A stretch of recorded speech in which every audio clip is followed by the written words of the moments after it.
بسم الله الرحمن الرحيم. maanta waxaan soo gaarnay magaalada Laascaano annagoo ka nimid deegaanka Jalam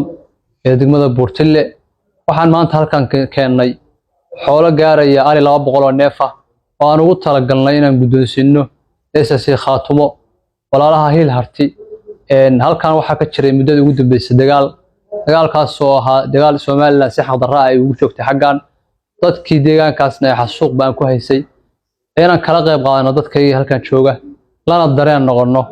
annaga waxaan ka nimid deegaanka Jalam muhiimadooyaduna waxay ahayd waxa halkan ka jirana inaan aragno wixii awoodeena aan keenno Hiil Harti uma ahan markii ugu horreysay hadda aan wax keenano waxaan rajaynayaa sidoo kale inaysan noqon markii ugu dambeysay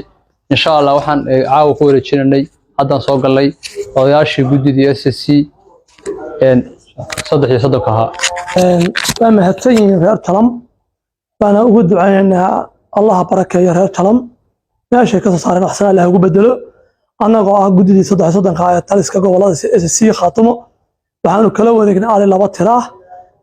waxtarkooduna hadda nooma bilaaban horey buu noola joogay ilaahay idankii waan rajaynaynaa inay inta in ka badan nala sii joogaan oo waxtarkoodu noo socdo aad baan reer Jalam ugu mahadcelinaa meel ay joogaanba inta nala joogta inta waxtarka noo soo wada